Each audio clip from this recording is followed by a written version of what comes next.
Hello everyone, welcome back to our channel. Today మన favourite serial పాపే నా జీవన్ జ్యోతి ఏం జరిగిందో తెలుసుకోవాలనుకుంటున్నారా?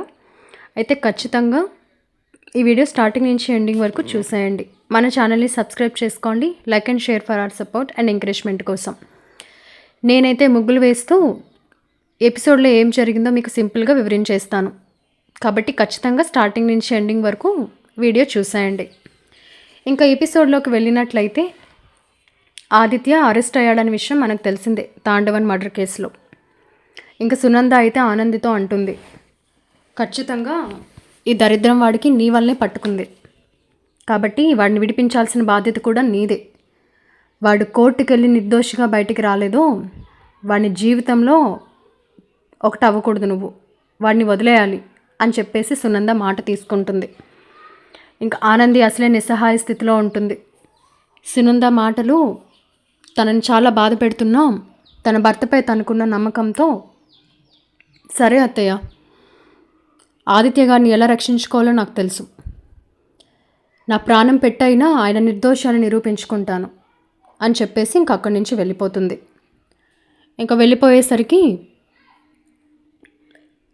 తన ఇంటికి బాధపడుతూ వెళ్ళేసరికి సీను కూడా వస్తాడు. కుట్టి ఇలా అయింది, అసలేంటి ఇదంతా, ఆదిత్య గారు హత్య చేయడం ఏంటి, ఆదిత్య గారు అలాంటి వ్యక్తి కాదే అని చెప్పేసి అంటాడు.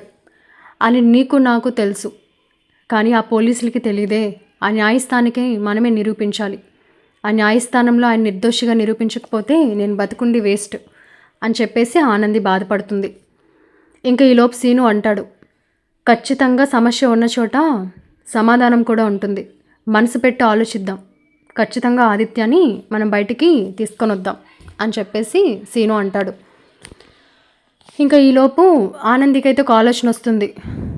ఆ కారులోనే కదా ఆ డెడ్ బాడీని తీసుకొచ్చారు, అక్కడే కదా మనకు దొరికింది, సో సమస్య అక్కడే మొదలైంది, కాబట్టి పరిష్కారం కూడా భగవంతుడు అక్కడ ఏమైనా చూపిస్తాడో లేదో చూద్దాం అని చెప్పేసి ఆనంది ఆ కారు ఉన్న చోటుకి వస్తుంది. వచ్చేసరికి తనకు ఒక బ్లడ్ మరకలు అయితే కనిపిస్తాయి. ఈ బ్లడ్ మరకలు తాండవన్వా ఇంకెవరివైనావా? తాండవన్ మెడలో క్లాత్ ఉంది, మేము చూసేటప్పుడు ఆయన తలకి గాయం ఉంది, కానీ ఎక్కడా బ్లీడ్ అవ్వలేదు, కానీ ఈ బ్లడ్ మరకలు ఎవరివి? ఏదో నాకు అనుమానంగానే అనిపిస్తుంది, ఇదే భగవంతుడు నాకు చూపించే పరిష్కారం కావచ్చు, భారం అంతా ఇంకా భగవంతుడి పైన వేస్తున్నా అనుకొని ఇంకా ఆనంది అయితే పోలీసులకి ఫోన్ చేస్తుంది. ఇంకా ఆయన అడుగుతారు, ఎవరమ్మా అని చెప్పి. సార్, నేను ఆనందిని, మీరు అరెస్ట్ చేశారు, తను నా భర్తే, ఇప్పుడు వచ్చి మీరు తీసుకెళ్లారు కదా, ఇక్కడ నేను ఒక బ్లడ్ మార్క్స్ చూశాను, ఒకసారి వచ్చి మీరు కూడా వీటిని పరిశీలించండి, నా భర్త నిర్దోషి, నేను చెప్పేది వినండి, మీకు ఏదైనా క్లూ దొరకచ్చేమో అని చెప్పేసి ఆనంది అంటుంది. ఇంకా వెంటనే పోలీస్ అయితే, ఇది ఏమైనా మళ్ళీ రాంగ్ ప్లాన్ అని చెప్పి మమ్మల్ని తారుమారు చేస్తే నీ భర్తకి శిక్ష కఠినంగా ఉంటుంది, కానీ తప్పదు కాబట్టి న్యాయస్థానం తన పని తాను చేసుకెళ్తుంది, నువ్వు ఇంతలా ప్రాధేయపడుతున్నావు కాబట్టి ఖచ్చితంగా మేము చెక్ చేస్తాం, మీరు అక్కడే ఉండండి అని చెప్పేసి పోలీస్ అయితే కుక్కని తీసుకొని వస్తాడు. డాగ్ స్క్వాడ్ ఒక కుక్కని తీసుకొని వచ్చేసరికి ఇంకా తనకి ఆ స్మెల్ చూస్తుంది ఆ కుక్క. ఇంక మొత్తం వాళ్ళు చేయాల్సిన పని అంతా చేస్తారు.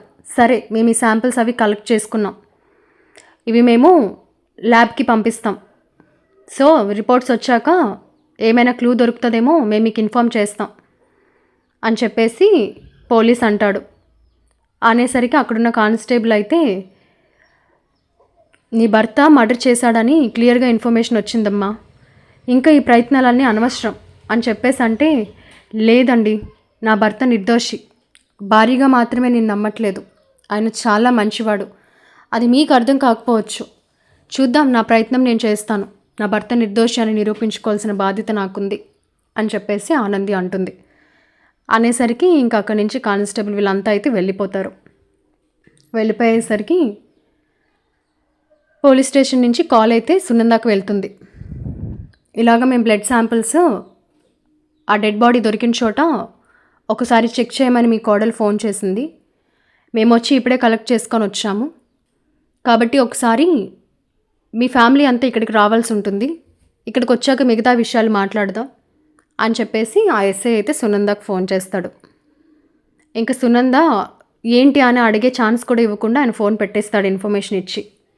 ఇంకా వెంటనే సునంద, శశికాంత్, చైతన్య, జీవన, ఇందుమతి కూడా అక్కడికి వెళ్తారు. ఆనంది కూడా వెళ్తుంది.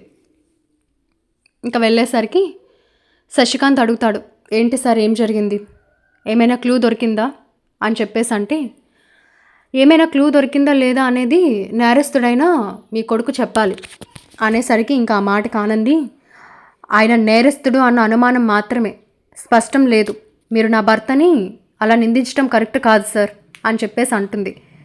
అనేసరికి ఇంకా సునందకి, ఆపవే నీ మాటలు, ఇదంతా నీ వల్లే జరిగింది, వాడు ఈరోజు ఆ కటకటాలు వెనక ఉన్నాడంటే నీ దరిద్రం వాడికి అంటుకుంది, అది వాడికి ఇప్పటికీ అర్థం కావట్లేదు, ఇంకా వచ్చి మాట్లాడుతున్నావు, నేరస్తుడని అంటారు, వాడు నిజంగా చేశాడని ఇక్కడ వాళ్ళంతా నమ్మేలాగా వాళ్ళకి ప్రూఫ్ దొరికింది అక్కడ, ఇప్పుడు నువ్వు నేను నెత్తినోరు కొట్టుకొని చెప్పినా ఏం ప్రయోజనం లేదు అనేసరికి ఇంక వెంటనే శశికాంత్, అదేం మాటలు సునందా, అలా ఎలా అంటావు నువ్వు, తను ఏమి చేయలేదని చెప్తున్నాడు కదా, ఎవరైనా చేసి కూడా మన అబ్బాయిని ఇరికించవచ్చు అనేసరికి, నేను అదే చెప్తున్నానండి, కానీ ఇదేదో బ్లడ్ శాంపిల్స్ ఇవి అవి అని మళ్ళీ కొత్త డ్రామా స్టార్ట్ చేసింది అనేసరికి ఇంకా వెంటనే పోలీసులు, మీరు బయట మాట్లాడుకోండి, ఇక్కడ మా పని మమ్మల్ని చేసుకొనివ్వండి, ఆ రోజు తనను అరెస్ట్ చేసినప్పుడు మీరంతా వచ్చారు కాబట్టి మీ సమక్షంలో ప్రతి విషయం నేను వివరిస్తాను అన్నాను కాబట్టి మీకు ఫోన్ చేసి నేను ఇక్కడికి రమ్మన్నాను, రిపోర్ట్స్ వస్తే ఆ రిపోర్ట్స్ ప్రకారం ఏంటి అనేది తర్వాత ఆలోచిద్దాం, ఇప్పుడే మేము అది టెస్ట్కి పంపిస్తాము అని చెప్పేసి పోలీస్ అంటాడు. అయితే ఈలోపు జీవన, ఇందుమతి మాట్లాడుకుంటూ ఉంటారు పక్కన.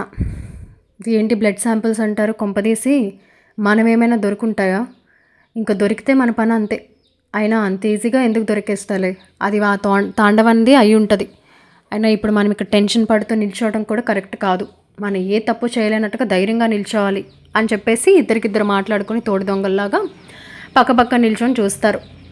ఇంకా ఈలోపు ఏ కుక్క అయితే ఆనంది వాళ్ళ ఇంటి దగ్గరికి వెళ్ళి ఆ కారు దగ్గర ఆ బ్లడ్ స్మెల్ మూవ్ చూస్తుందో అదే కుక్క అక్కడ ఉండటం వలన ఈ జీవనాన్ని, ఇందుమతిని చూసి వాళ్ళ మధ్యలోకి వెళ్ళి ఇంకా వాళ్ళిద్దరు పక్కన నిల్చొని ఇంకా వాళ్ళు మూవ్ చూస్తూ ఉంటుంది. వీళ్ళెవరికి ఏం అర్థం కాదు, ఇదేంటిది ఈ డాగ్, ఇచ్చి తీయండి దీన్ని తీయండి అని చెప్పేసి జీవన అసహ్యపడుతూ ఉంటుంది. ఇందుమతి కూడా భయపడుతుంది, ఇదేంటి మా పైకి వస్తుంది, దీన్ని ఎవరైనా తీయండి, దీన్ని ఎవరైనా కట్టేయండి అని చెప్పేసి అంటుంది.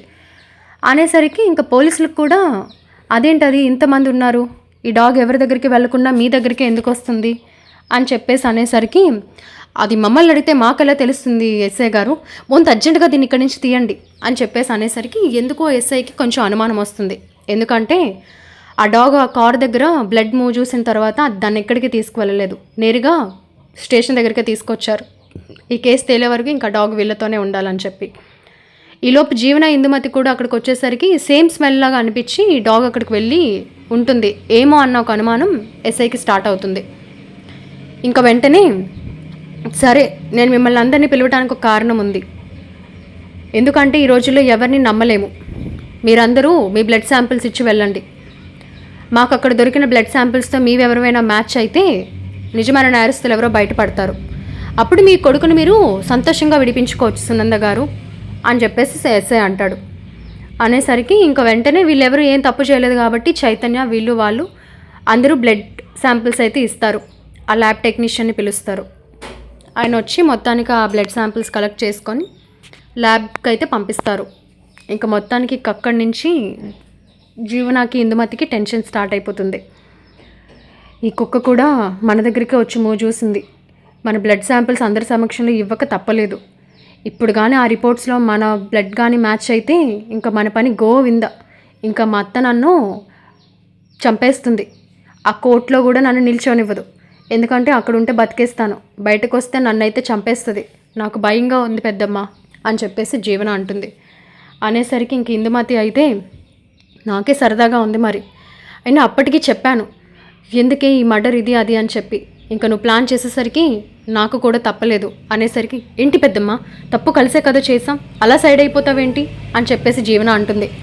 ఇంకా జీవన, ఇందుమతి ఒకరినొక మాట కలుక్కునేసరికి చైతన్య అంతా అబ్జర్వ్ చేస్తూ ఉంటాడు. ఎందుకు మీ ఇద్దరు టెన్షన్ పడుతున్నారు, ఏం మాట్లాడుకుంటున్నారు అనేసరికి మాకేం టెన్షన్ ఉంది, అలాంటిదేం లేదు. ఈ కుక్క వచ్చి మీదకి వచ్చింది కదా, ఒకటేసారి బీపీ హై అయిపోయినట్టుంది. సో దానికోసమే పెద్దమ్మకి ఏం కాలేదు, కామ్గా ఉండు అని చెప్పేసి అంటున్నా. మీకు అంత అనుమానం ఉంటే నా పైన చూపించకండి అని చెప్పేసి జీవన రివర్స్లో మాట్లాడుతుంది. ఇంకా ఈ లోపు అయితే పోలీసులు, సరే మీ బ్లడ్ శాంపిల్స్ అన్నీ మేము కలెక్ట్ చేసుకున్నాం కదా, ఇంకా మీరు వెళ్ళొచ్చు, ఏమైనా రిపోర్ట్స్ మ్యాచ్ అయ్యి వస్తే మేము ఖచ్చితంగా మీకు ఇన్ఫర్మేషన్ ఇస్తాము అని చెప్పేసి ఆ పోలీసు అక్కడి నుంచి వాళ్ళని పంపించేస్తాడు. ఆనంది అయితే ఆదిత్యతో మాట్లాడడానికి ఉంటుంది. ఇంకా బయట సునంద వచ్చేసరికి ఒకసారి అత్తయ్యతో మాట్లాడదామని చెప్పి మళ్ళీ వస్తుంది. అత్తయ్య, నా ప్రయత్నం నేను చేస్తున్నాను, మీరు ధైర్యంగా ఉండండి, ఆదిత్య గారికి ఏం కాదు అని చెప్పేసి అంటే, ఆపవే నీ వగలమాడి మాటలు, అసలు నీ మొహం చూస్తేనే నాకు అసహ్యం వేస్తుంది. ఇంట్లో ప్రశాంతంగా ఉండే వాళ్ళని ఈ పోలీస్ స్టేషన్ల మెట్ల చుట్టూ తిప్పుతున్నావు. ఇదంతా నీ వల్లే జరిగింది. నీ బ్లడ్ శాంపిల్స్ కూడా ఇచ్చావు కదా, నువ్వే మర్డర్ చేయించేసి నా కొడుకు అడ్డు తొలగించుకోవాలని కూడా అనుకోవచ్చు. ముందు నుంచి నీ బుద్ధి కరెక్ట్ కాదు అని చెప్పేసి మళ్ళీ సునంద ఆనందిని తిట్టడం మొదలు పెడుతుంది. ఇంకా ఆ మాటలకి ఆనంది ఇంకా బాధపడుతుంది. ఇంకా శశికాంత్ అంటాడు, ఆగు సునంద, ఇప్పుడు తను ఏం తప్పుగా మాట్లాడిందని, తనే తప్పు చేస్తే తనే బ్లడ్ శాంపిల్స్ చూడమని పిలుస్తుందా? ఎందుకు ఏదేదో ఆలోచించి ఏదేదో మాట్లాడతావు? ఇప్పుడు విషయం ఆనందిని ఏమనాలా అని కాదు, ఆదిత్యాన్ని ఎలా బయటకు తీసుకురావాలి అని. మన ప్రయత్నం మనం చేద్దాం, తన ప్రయత్నం తను చేస్తుంది. ఎవరి ప్రయత్నం వర్కౌట్ అయినా మన బిడ్డ బయటికి నిర్దోషిలా వస్తాడు అని చెప్పేసి ఇంకా శశికాంత్ నచ్చజెప్పి అక్కడి నుంచి సునందాన్ని అందరినీ తీసుకువెళ్ళిపోతాడు. ఇంకా జీవన ఇందుమతి అయితే కారులో మాట్లాడుకుంటారు. మనం ఇప్పుడు నేరుగా ఇంటికి వెళ్తే ఈలోపు 1 అవర్లో రిపోర్ట్స్ వచ్చేయచ్చు. కాబట్టి ఇక్కడ మనం దిగిపోయి ఆ ల్యాబ్ ఎక్కడో కనుక్కొని వెళ్ళి వాళ్ళకి డబ్బు ఇచ్చి మేనేజ్ చేసి రిపోర్ట్లను తారుమారు చేయాలి. అవి రేపు కనుక కోర్టులో సబ్మిట్ చేస్తే ఒకవేళ మన బ్లడ్ శాంపిల్స్ ఏమైనా మ్యాచ్ అయితే మనం దొరికేస్తాం. ఇప్పుడు ఎలా దిగాలి, ఏం చెప్పాలి అని చెప్పేసి అనేసరికి ఇందుమతి తనకు కళ్ళు తిరిగేసినట్టు యాక్టింగ్ చేసేసరికి తిను, పెద్దమ్మ లేవండి పెద్దమ్మ, ఏమైంది అంటే, ఆహా ఏం లేదు, ఇక్కడ ఆపే బాబు, నేను ఇంటికి వెళ్ళిపోతాను అని చెప్పేసి అంటే, సడన్గా ఆపేయడం ఏంటండి, పర్లేదు మేము డ్రాప్ చేస్తాము అంటే, పర్లేదు పెద్దమ్మకి కొంచెం ఒంట్లో బాగాలేదు, నేను వెళ్ళి తనని జాగ్రత్తగా దింపేసి తనకి ఒకసారి చెకప్ చేయించి తీసుకొచ్చేస్తాను, మీరు వెళ్ళండి ఏం పర్వాలేదు అని ఎంత చెప్తున్నా వినుకున్నా జీవన ఇందుమతి అయితే కారు దిగేస్తారు. ఇంకా అక్కడే కొంచెం అనుమానం శశికాంత్కి స్టార్ట్ అవుతుంది. కానీ కోడలు కదా, అంత తొందరగా తనని అనుమానించలేక, సరే అమ్మ జాగ్రత్తగా వెళ్ళి రండి, అసలే పరిస్థితులు బాగాలేవు, ఆ రిపోర్ట్స్ వచ్చే వరకు మనమంతా ఇంట్లో ఉండటమే మంచిది, అయినా ఎవరు మనల్ని పసిగడుతున్నారో ఎవరిని మనం ఫాలో చేస్తున్నారో కూడా మనం తెలియని పరిస్థితిలో ఉన్నాం, కాబట్టి ఈ టైంలో మీరు బయట తిరగటం కూడా కరెక్ట్ కాదు అనేసరికి, మరేం పర్వాలేదు మావి గారు, మేము వెళ్ళి వచ్చేస్తాం, ప్రాబ్లం ఏం లేదు అని చెప్పేసి ఇంకా జీవన అయితే ఇందుమతిని కారులోంచి దింపేసి తను కూడా దిగి ల్యాబ్ దగ్గరికి వెళ్ళడానికి ప్రయత్నిస్తుంది. ఇంకా మొత్తానికి ఏదో రకంగా కనుక్కొని ఆ ల్యాబ్ దగ్గరికి వెళ్ళి అక్కడ బయట ఉన్న ఒక వ్యక్తితో విషయం అంతా చెప్తుంది. ఇలాగ రిపోర్ట్స్ వచ్చాయి, మా శాంపిల్స్ కలెక్ట్ చేసుకున్నారు, ఒకవేళ రిపోర్ట్స్లో మా బ్లడ్ శాంపిల్స్ కనుక మ్యాచ్ అయితే అది ఖచ్చితంగా రివర్స్లో రావాలి, ఆ రిపోర్ట్లో మా నేమ్స్ తెలియకూడదు, ఎంత కావాలో చెప్పు మేము ఇస్తాము అని చెప్పేసి ఒకరితో డీలింగ్ పెట్టుకుంటుంది. అయితే తిని మాటలంతా అబ్జర్వ్ చేస్తాడు ఒక వ్యక్తి. అతను ఎవరో కాదు, ఆనంది కొత్తగా జాబ్ జాయిన్ అయింది కదా, ఆ బ్రాంచ్లో వర్క్ చేసే ఒక ఆయన. సో ఆయన వాళ్ళ కొడుకుకి ఒంట్లో బాగాలేదని చెప్పేసి ఆ బ్లడ్ శాంపిల్స్ టెస్ట్ చేయిద్దామని చెప్పేసి అటువైపుగా వస్తాడు. వచ్చేసరికి ఈలోపు ఈ జీవన ఇలా మాట్లాడుతున్న మాటలు అన్నీ వింటాడు. ఈ జీవన గారు ఆనంది వాళ్ళ తోటి కోడలులా ఉంది, ఈవిడ ఇక్కడ ఎందుకున్నారు, అందులోనే డబ్బిస్తాను రిపోర్ట్స్ రివర్స్ రావాలి అని చెప్తుంది ఏంటి, ఎందుకైనా మంచిది ఒకసారి ఆనందికి కాల్ చేద్దాం అని చెప్పేసి ఆయన ఫోన్ చేస్తాడు. ఇంకా ఆనంది టెన్షన్లో ఉండి కట్ చేసేస్తుంది. మళ్ళీ ఫోన్ చేసేసరికి చెప్పండి అనేసరికి, అమ్మ నేను ఇక్కడ మీ తోటికోడలు ఈ ల్యాబ్ దగ్గరికి వచ్చారు, ఏదో టెన్షన్గా ఉన్నారు, ఎవరికైనా ఏమైనా అయిందా, ఏవో రిపోర్ట్స్ రివర్స్ అని ఏదేదో అంటుంది, మీకేమైనా తెలుసా లేదని ఒకసారి మీకు కాల్ చేశాను అని చెప్పేసి ఆయన ఇన్ఫర్మేషన్ ఇచ్చేసరికి ఇంకా ఆనంది అనుమానం అయితే బలపడిపోతుంది. ఓహో, అయితే ఖచ్చితంగా ఇందులో జీవన అండ్ ఇందుమతి హస్తం ఉంది, కావాలనే వాళ్ళు అక్కడికి వెళ్ళి ఆధారాలని తారుమారు చేయడానికి ప్రయత్నిస్తున్నారు అని చెప్పి, చాలా థ్యాంక్స్ సార్, నేను ఇప్పుడు అక్కడికి వస్తాను, ఏం లేదు చిన్న ఫ్యామిలీ ప్రాబ్లం, నాకు చెప్పినందుకు మీకు చాలా ధన్యవాదాలు అని చెప్పేసి ఇంకా ఆనంది ఫోన్ పెట్టేసి సీనుని వెంట పెట్టుకొని ఆ ల్యాబ్ దగ్గరికి వెళ్తుంది.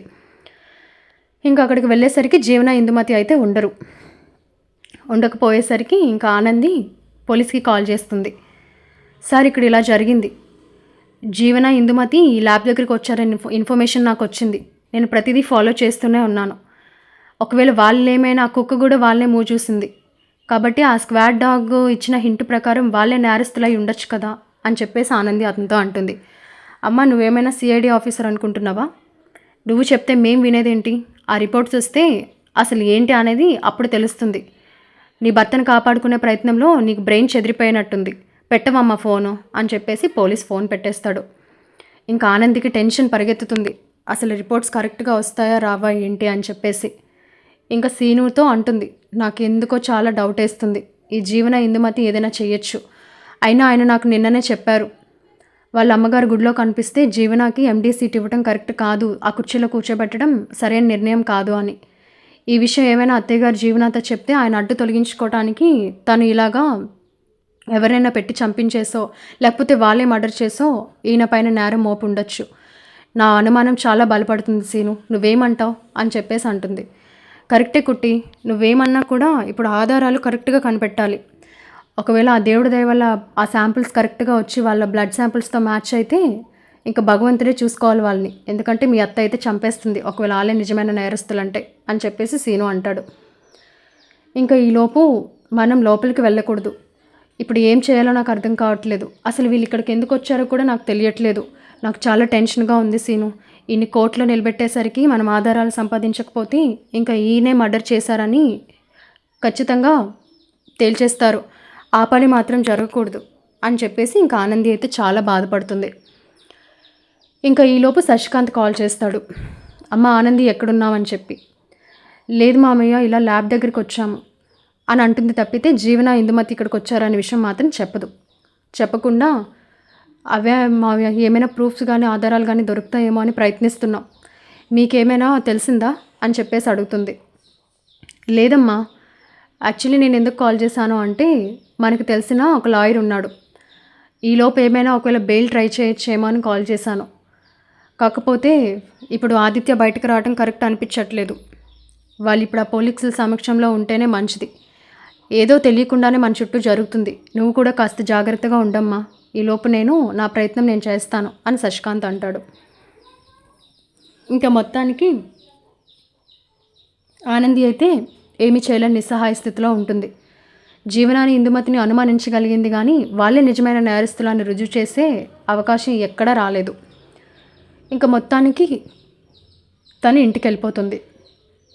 ఇంకా ఇంటికి వెళ్ళిపోయేసరికి ఆలోచిస్తుంది, అసలు వీళ్ళు అక్కడికి ఎందుకు వెళ్ళారు, ఈ రివర్స్ చేయడం ఏంటి రిపోర్ట్స్, వీళ్ళు చేయలేనప్పుడు వీళ్ళు ఎందుకు అక్కడికి వెళ్ళి మాట్లాడాలి, అసలు ఏం జరుగుతుందో నాకు అర్థం కావట్లేదు, టైం అయితే లేదు, ఆదిత్యాన్ని నేను కాపాడుకోవాలి అని చెప్పేసి ఆనంది బాధపడుతుంది. ఇంకా ఈలోపు జీవన ఇందుమతి అయితే ఒకసారి హాస్పిటల్కి వెళ్ళి టెస్ట్ చేసుకున్నాం అన్నట్టు అబద్ధం చెప్పేసి ఆ బీపీ బాగానే ఉంది, కళ్ళు తిరగటం ఆగింది అని చెప్పేసి ఇంటికి వెళ్ళిపోతారు. ఇంకా ఇంటికి వెళ్ళిపోయేసరికి కూర్చొని మాట్లాడుకుంటారు. మొత్తానికి వాడికి డబ్బు ఇచ్చి ఆ రిపోర్ట్స్ తారుమారు చేపిస్తున్నాం, ఇంకా మనం సేఫ్, ఇంకా మన పైకి ఎలాంటి ట్రబుల్ రాదు అనేసరికి ఆ మాట సునంద వింటుంది. ట్రబుల్ రాకపోవడం ఏంటి, ల్యాబ్కి వెళ్ళడం ఏంటి, మీరు వెళ్ళింది హాస్పిటల్కి కాదా, మీకు కళ్ళు తిరిగాయని చెప్పారు కదా అని చెప్పేసి అనేసరికి అయ్యో అదే చెప్తున్నాను అత్తయ్య, కళ్ళు తిరిగాయి కదా పెద్దమ్మకి, చెకప్ చేయించి తీసుకొచ్చా, ఇంకెలాంటి ట్రబుల్ రాదు, రిపోర్ట్స్ కూడా వస్తాయి కదా, ఎలాంటి టెన్షన్ తీసుకోకండి అని అంటున్నా అత్తయ్య, అంతే అని చెప్పేసి మాట్లాడుతుంది. ఎందుకో సునందకి వీళ్ళు బ్లడ్ శాంపిల్స్ గురించే మాట్లాడుకుంటున్నారు అనిపిస్తుంది, కానీ ఇంట్లో మనుషులను అంత తొందరగా అనుమానించలేరు కాబట్టి సునంద ఏమీ అనలేకపోతుంది. అయితే మొత్తానికి కోర్టు హీరింగ్ టైం వస్తుంది. ఆదిత్యనైతే కోర్టుకి తీసుకెళ్తారు. ఇంకా సునంద, శశికాంత్, జీవన, ఇందుమతి, చైతన్య వీళ్ళు కూడా వెళ్తారు. ఇంకా వెళ్ళేసరికి ఆదిత్య తన తరపున తను మాట్లాడుకుంటాడు, జరిగిందంతా చెప్తాడు, కానీ వాళ్ళకి నిజమైన రుజువులు కావాలి. ఈలోపు రిపోర్ట్స్ కూడా కోర్టుకి సబ్మిట్ చేస్తారు పోలీసులు. ఇంకా ఆ రిపోర్ట్స్లో బ్లడ్ శాంపిల్స్ జీవనావి ఇందుమతివే మ్యాచ్ అవుతాయి. ఇంకా ఆ విషయం కోర్టులో తేల్చేస్తారు. ఇంకా ఇందుమతి, జీవన అయితే షాక్ అవుతారు, ఇదేంటి డబ్బు ఇచ్చి మేనేజ్ చేశాం కదా, మన నేమ్స్ ఎలా వచ్చాయి, మన శాంపిల్స్ ఎలా మ్యాచ్ చేశారు, వాడేమైనా మనల్ని మోసం చేశాడా అని చెప్పేసి అనుకుంటారు. కానీ దాని బ్యాక్ స్టోరీ చూస్తే దూరం నుంచి ఆనందిని అబ్జర్వ్ చేసిన అక్కడ పోలీస్ స్టేషన్లో ఉన్న ఒక కానిస్టేబుల్ ఆ ల్యాబ్ టెక్నీషియన్ దగ్గరికి వీళ్ళు సపోర్ట్గా ఉండడానికి వెళ్తారు. ఎందుకంటే రిపోర్ట్స్ తారుమారు చేయొచ్చు, కేసు ఏటైనా మలుపు తిరగచ్చు, అది గవర్నమెంట్ రూల్. కాబట్టి ఆనందిని చూస్తాడు. ఆనందిని చూసినప్పుడు ఆనంది దగ్గరికి వచ్చి మాట్లాడతాడు, మళ్ళీ ఏంటమ్మా నువ్వు ఇక్కడికి వచ్చావు అని. అదేం లేదండి, ఇందాక జీవన అండ్ ఇందుమతి గారు కూడా ఇక్కడికి వచ్చారు. వాళ్ళు ఎందుకో రిపోర్ట్స్ని తారుమారు చేసే ప్రయత్నంలో ఉన్నారేమో అని నాకు అనిపిస్తుంది. ఆ విషయం నాకు ఇన్ఫర్మేషన్ వచ్చింది కాబట్టే నేను ఇక్కడ వచ్చాను. కానీ నేను వచ్చేసరికి వాళ్ళు లేరు, మీరేమైనా వాళ్ళని చూసారా అని చెప్పేసి ఆనంది మాట్లాడుతూ ఉంటుంది. ఇంకా ఆయన వెంటనే అంటాడు, అవును ఆ విషయాలన్నీ నాకు తెలుసమ్మా, వాళ్ళు ల్యాబ్ టెక్నీషియన్కి డబ్బులు ఇస్తుండగా నేను చూశాను. సో మొత్తానికి ఆయనైతే డబ్బులు తీసుకున్నాడు. ఆ రిపోర్ట్స్ వచ్చేటప్పుడు నేను వార్నింగ్ ఇచ్చాను, నీ జాబ్ కరెక్ట్గా ఉండాలంటే రిపోర్ట్స్ పక్కా రావాలి, ఏమైనా తారుమారు చేసావంటే మర్యాదగా ఉండదని నేనే పక్క నుండి మొత్తం చూసుకున్నాను. కాబట్టి నువ్వు ఎలాంటి ఇబ్బంది పడాల్సింది లేదు, రిపోర్ట్స్ అన్నీ కరెక్ట్గానే వస్తాయి. కానీ ఎవరి పేరు ఏంటి వచ్చింది అనేది మనకు తెలీదు, అది వాళ్ళు డైరెక్ట్గా కోర్టులోనే సబ్మిట్ చేస్తారు అని చెప్పేసి ఆ కానిస్టేబుల్ ఆల్రెడీ ఆనందికి హింట్ ఇస్తాడు. అందువల్ల ఆనంది కొంచెం ధైర్యంగా ఉంటుంది కోర్టులో. సో అలాగా ఆ కానిస్టేబుల్ హెల్ప్తో ఆ ల్యాబ్ టెక్నీషియన్ దగ్గర మోసం పోకుండా కరెక్ట్ రిపోర్ట్ వచ్చేలాగా ఆనంది ప్రయత్నిస్తుంది. మొత్తానికి ఆనంది మంచితనం అర్థం చేసుకున్న కానిస్టేబుల్ నిజమైన రిపోర్ట్స్ రావడంలో సహాయం కూడా చేస్తాడు.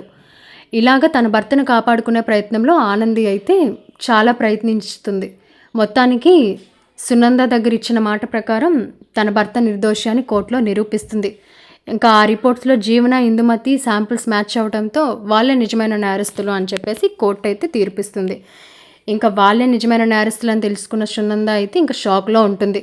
ఇంకా మొత్తానికి ఆనంది చెప్పిందే కరెక్టు, ఆ రోజు పోలీస్ స్టేషన్లో కూడా ఆ డాగు వీళ్ళే మూవ్ చూసింది, అంటే వీళ్ళే చేయించి నా కొడుకుపై ఉన్న పగతో ఆ ఎండి చైర్కి వీడెక్కడ అడ్డుపడతాడా అని చెప్పి జీవన కావాలనే చేయించింది అన్న ఆలోచనలో ఆనందిని మంచిగా అర్థం చేసుకొని సునంద అయితే జీవనాన్ని అసహించుకుంటుంది.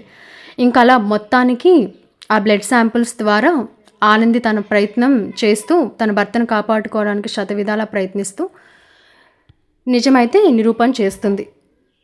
కాబట్టి ఈ రకంగా నిజమైన నేరస్తులు ఎవరో తెలుసుకున్న సునందకి షాకు, మన ఆదిత్య అయితే నిర్దోషిగా బయటకు వచ్చినందుకు ఆనందికి సంతోషం. సో మరికొన్ని విషయాలు మీరు తెలుసుకోవాలనుకుంటే ఖచ్చితంగా మన ఛానల్ని సబ్స్క్రైబ్ చేసుకొని పైన కనిపిస్తున్న బెల్ ఐకాన్పై ఆల్ ట్యాప్ చేస్తే మేము ప్రచారం చేసే ప్రతి వీడియో నోటిఫికేషన్ ద్వారా మీకు చేరుతుంది. కాబట్టి మీరు ఈజీగా చూడగలరు. సో మరికొన్ని ఇంట్రెస్టింగ్ ట్విస్ట్ ఎపిసోడ్స్ చూడడం కోసం మన ఛానల్ని ఖచ్చితంగా ఫాలో అవ్వండి, సబ్స్క్రైబ్ కూడా చేసుకోండి. Thank you so much.